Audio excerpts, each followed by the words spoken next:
Power Chord.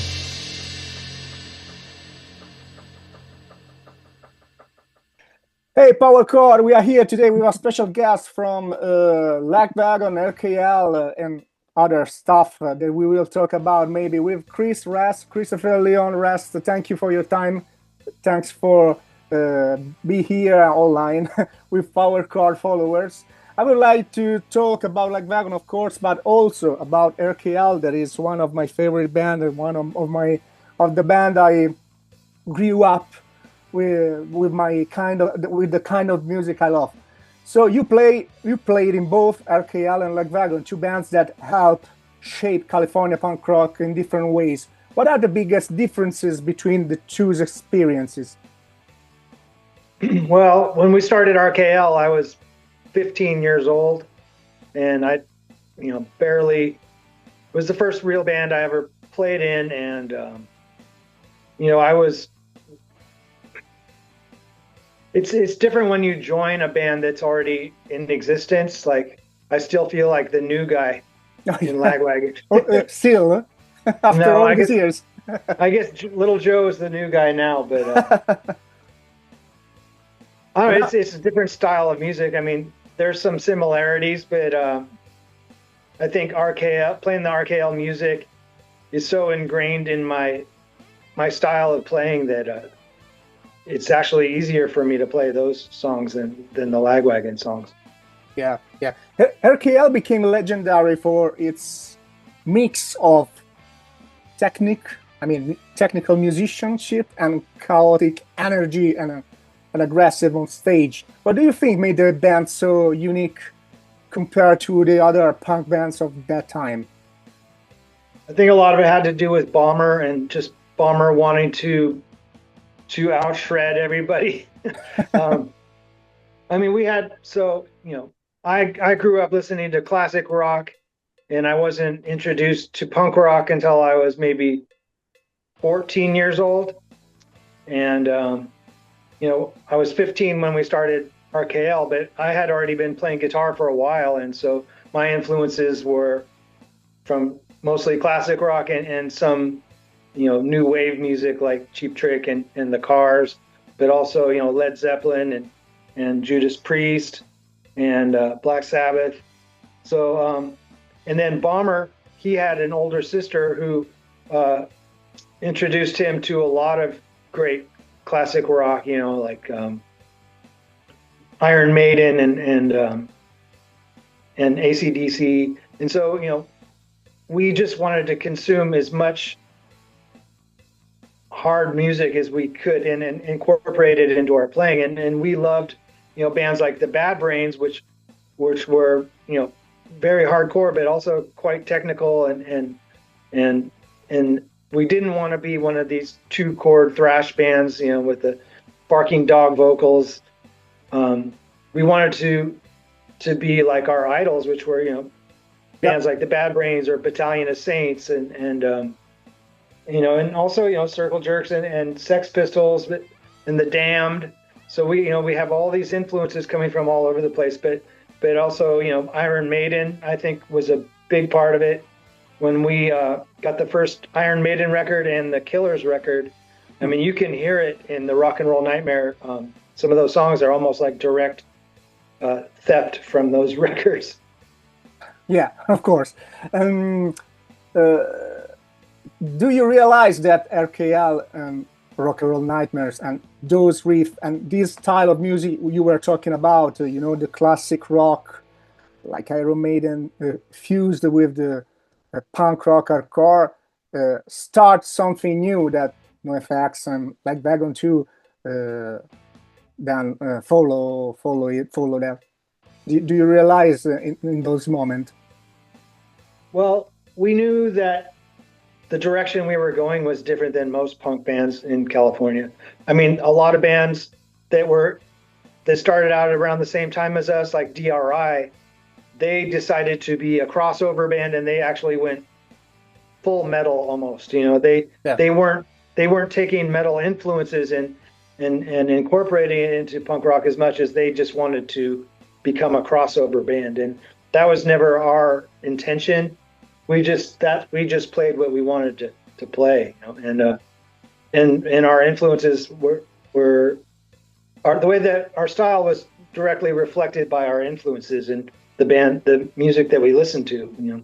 Yeah, We yeah. also listened to plenty of, you know, just straight up punk rock music and oi music and, you know, British punk rock and even crappy thrash bands and Dead Kennedys and Circle Jerks and you know, and Black Flag, but you know, but we liked guitar solos and we liked, you know, intricate guitar riffs, and so we just kind of combined the two things with the speed and the aggressiveness of hardcore punk rock, but mixed in with, you know, riffy Yeah, riffy music. Yeah. yeah.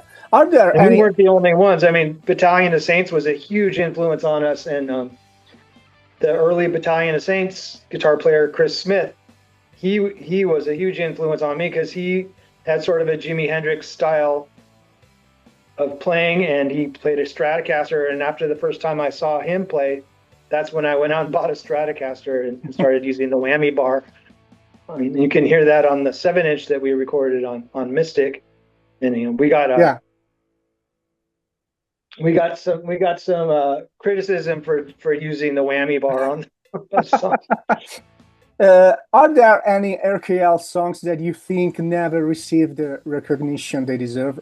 Songs or albums, maybe? Because I know, for example, that Reactivate was I think misunderstood by the fans. It was a horrible record. I mean, Do you think so? yeah, it was. We were not prepared to record a record. There's two different drummers playing on the record.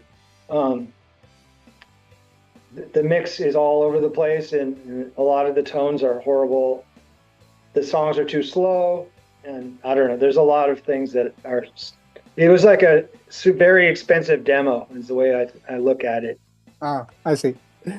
Do you know what? Instead of about the other album that I love, Yeah. what do you think about it? That's one of my favorite things that I've ever recorded. I agree. I mean, that's the exact opposite of Reactivate. Me and the drummer practiced every day with our vocals, and so we were so well prepared for that record. And plus, there's only 3 of us in the band. And then Ryan Green loved the music, and he was such a positive force in recording that record. We came in, we set up in one room, and we went through the songs just standing right next to each other. And did you record it live? No, but we started out that way, just and set up that way, and then, you know. Yeah. We did it normal with drums first, and then re-recorded the guitars and stuff. But everything besides me getting bit by a spider during the session, it was a pretty flawless session. We didn't, you know, there's been other recordings like with Riches to Rags where we had to get more time. So we had to ask Epitaph for more money to finish the recording, and they go, "Why do you guys need more money? Rancid just recorded their record in 3 days." And it's like, yeah, Rancid songs are different than our songs, and Yeah. well, I don't know, but. And when you joined Lagwagon, how did you approach integrating your own guitar style into an already existing sound? Did you enter in the in the feet? I don't know in English.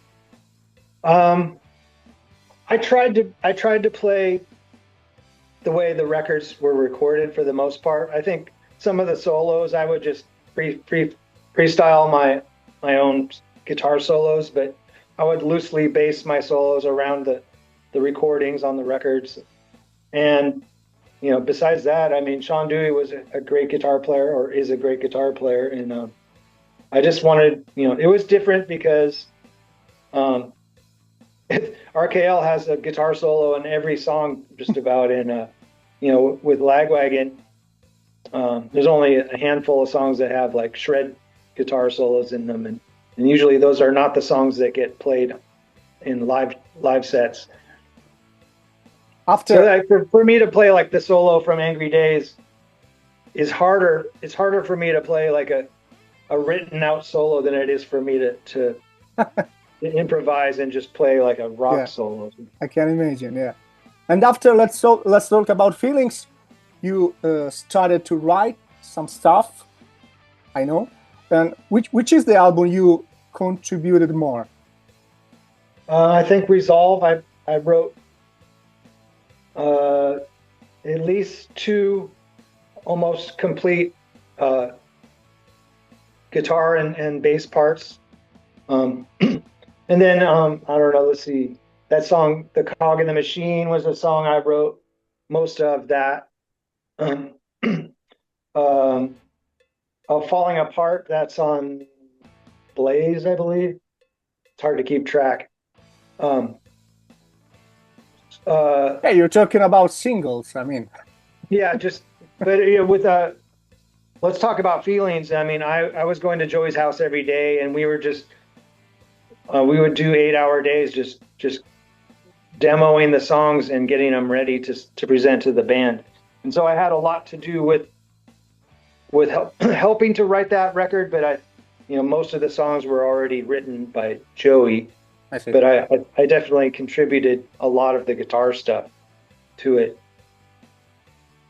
Like that demo version of May 16th that's on the box set. That's just me playing acoustic guitar in Joey's living room, I think. Cool. Power Chord.